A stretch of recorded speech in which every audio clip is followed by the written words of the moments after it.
Punjabi radio USA पेश करता है अज दा दिन सिख इतिहास विच।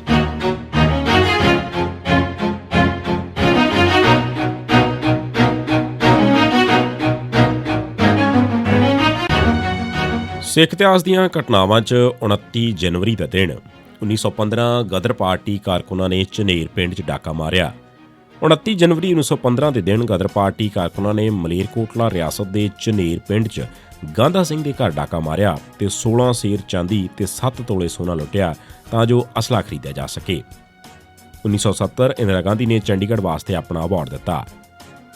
जुलाई 1969 च जथेदार दर्शन सिंह फेरूमान ने चंडीगढ़ ते होर मंगां दे नाल-नाल सिख धर्म उत्ते फतेह सिंह, मास्टर तारा सिंह, संपूर्ण सिंह रामा, चनन सिंह, उमरा नंगल, शरीं वगैरह ते वर्त छड्डण नाल लगे कलंकां नूं लाउण वास्ते 15 अगस्त 1969 तो मरण वर्त रखण दा ऐलान कर दिता।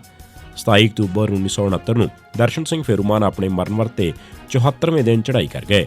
फेरूमान की शहीदी ने फतेह सिंह नूं दागी बना दिता सी। फतेह सिंह वल्लों 1960, 1965 ते 1966 च 3 वार पूरा कीते बिना वर्त छड्डण की गल नूं हर पासे निंदिया जा रहा सी।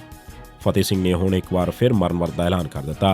24 नवंबर 1969 नूं फतेह सिंह ने अपनी इज्जत बचाउण खातर ऐलान किया कि जे चंडीगढ़ पंजाब नूं ना मिलिया तां ओह 27 जनवरी 1970 नूं मरण वर्त रख के 1 फरवरी 1970 नूं अपने आप नूं साड़ लवेगा।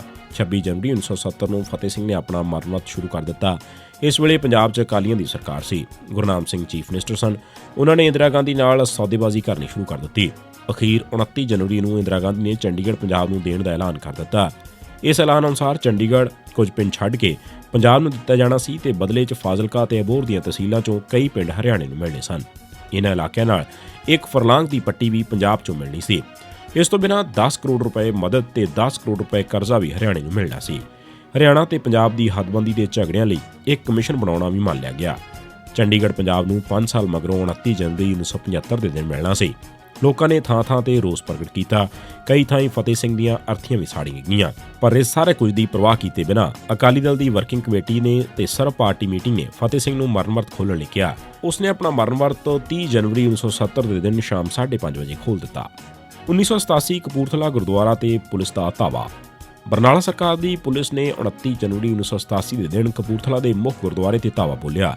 पुलिस की गिणती इन्नी ज़्यादा सी कि सारे पासे दहशत फैल गई, पर पुलिस नूं गुरुद्वारा साहब चों कुछ भी हथ न लगा तां कार्रवाई पाउण वास्ते एक सिख नौजवान कुलविंदरपाल सिंह जो उत्थे हाज़र सी नूं गिरफ्तार कर लिया गया। इस ते प्रोटेस्ट वजों बार एसोसीएशन कपूरथला ने हड़ताल भी की। 29 जनवरी 1988 के दिन पुलिस ने झरमल सिंह वासी घुगवेट जिला कपूरथला नूं नकली मुकाबले शहीद किया।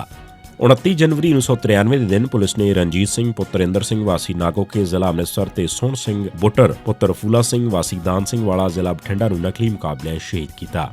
ये सी सिख इतिहास दीआं घटनावां 29 जनवरी का दिन।